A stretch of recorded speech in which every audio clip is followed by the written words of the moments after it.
arise in future. How can you compare the future money with the present? By adjusting it, or better I say by discounting it.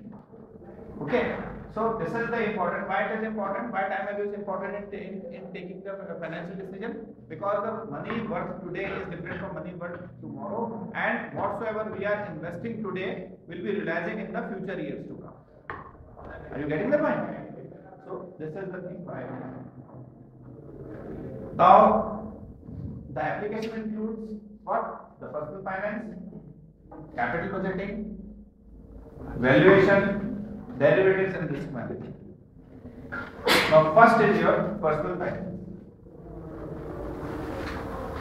When we are going for what is personal finance? What is personal finance? Anyone? Are you aware of this term, personal finance? Yeah, when you are doing something personally with your own savings. So how should you invest your savings? Or how should you manage your personal finances? Means once you have, for example, you are in a job, you have got a salary of 1 lakh rupees per month. After paying your rent, after paying your electricity bills and all the household expenses, something is remaining with you for the savings. One option is that you put it as it is in bank, and it will get the return at the rate of normal saving bank account, that is 6% presently. Or you can manage it in such a way that if you keep on putting it for certain higher future returns, how it will be generating the returns in future. Secondly, you are also associated with some income tax purposes. So there are some schemes in the income tax also which you can use for the purpose of tax saving. So how can you utilize your funds in that manner so that you can not only save the tax but also make the money in the future. So these are the things comes in the personal finance part. Getting? So personal finance is the finance of an individual which he will be managing after getting the resources from the salary or the income or whatever. As corporates are exposed to the income tax, a particular person is also exposed to certain taxes which is called income tax. Again, so that is a corporate tax. Here it is the income tax of the individual. The taxation system is totally different for the corporates and for the individual. Sometimes okay, so particularly for the personal finance, if a person is going, then what will happen? Today investment will generate the returns in the future, so he has to be very, very cautious while making investment. Whether he should invest in the shares, because if in the turbulent times are there, definitely investment in shares will be more risky. Okay, so what the option is there? Mutual funds are there, fixed deposits are there. Okay, infrastructure bonds are there if you are going to invest beyond 1 lakh. Okay, for this we are also aware of the income tax besides the other things. So in personal finance also, if you are making any investment, it should accompany with the, and it should be in line with the inflation and the current banking rate, so that the future returns may be generated which can be matched with the current investment. Right? Next is your capital budgeting. What is capital budgeting? Yesterday we studied about all the decisions. Capital budgeting is a technique of taking a rational investment decision, where the time value of money is having a important role. Okay, so capital budgeting decision and capital budgeting is what we do. We used to consider what? We used to consider cash flows, not the profits. The assignment for you is what is difference between cash flows and profits right now. You have to just go for distinction between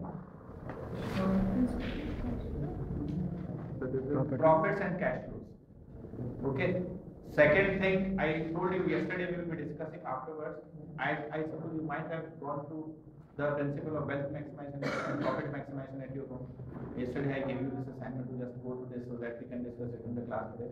How many of you have done it? How many of you have gone through it? Wealth maximization and profit maximization. While going, I told you about this. That will be discussing. Yeah. I have. It is in the recording. You cannot say that. It's in the recording. I told you that there is distinction between profit maximization and wealth maximization. Without profit maximization, one cannot go for wealth maximization. Is it so? I asked you this question to you, and I told you that we will be discussing it. And if you have not done it, no problem, do it on Friday. We will be having a discussion, strong discussion on wealth maximization and profit maximization on Friday, right? Okay. So capital budgeting is a technique which uses two types of things. One is discounted cash flow techniques and non-discounted cash flow. When discounted cash flow techniques come, which is the modern technique, there we use the time value of money as our tool to equate the future possible cash flows to the current cash outflows.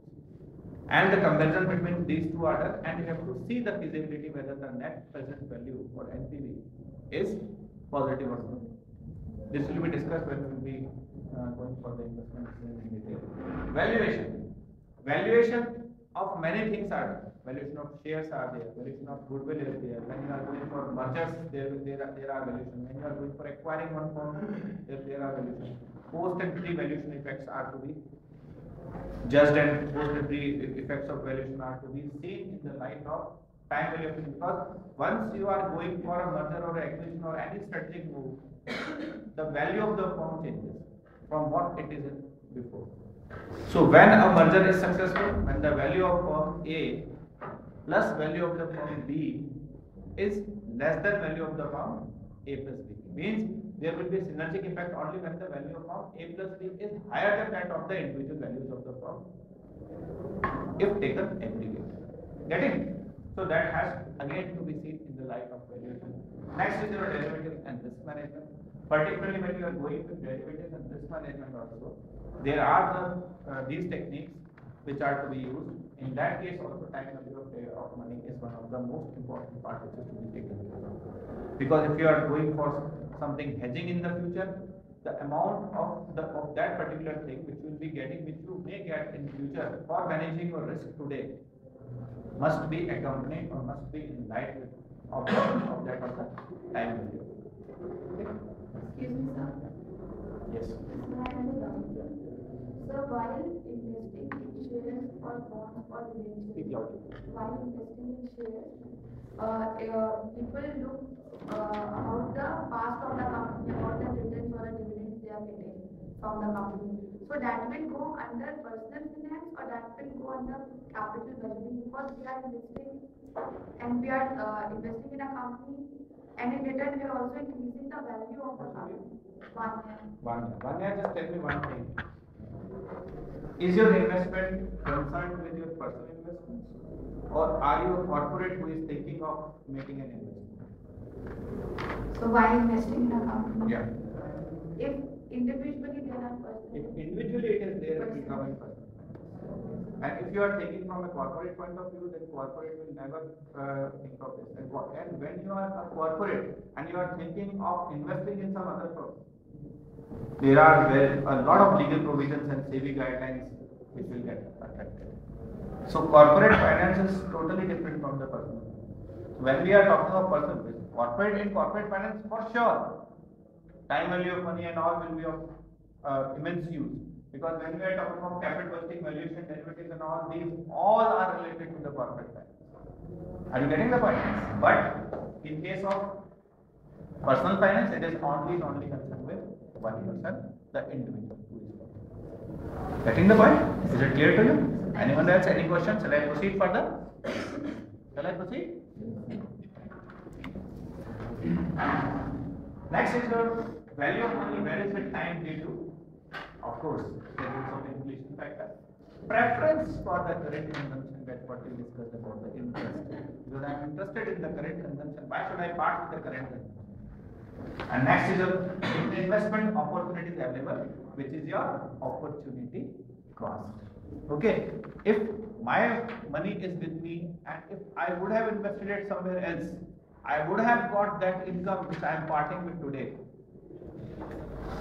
Isn't it or not? So that is the opportunity cost of any investment. And everyone, why we have money? Why we want to have money? What is the reason of having money? Anyone?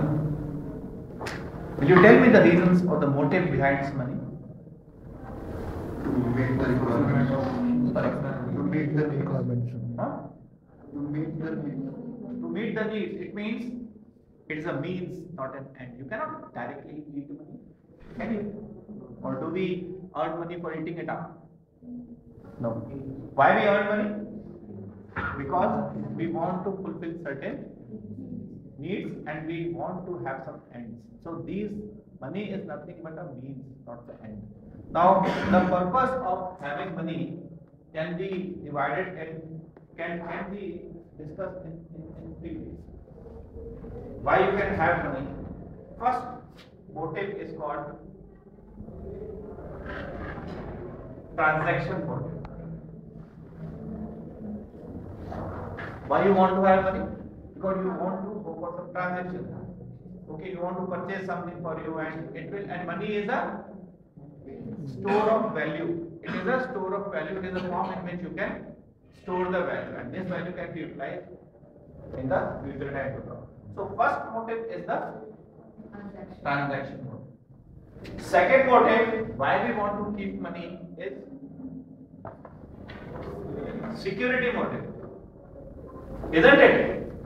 We want to keep money to keep ourselves safe and secure, because money carries the value in it. So after doing transaction, the first motive is the transaction motive only. This is why we used to go for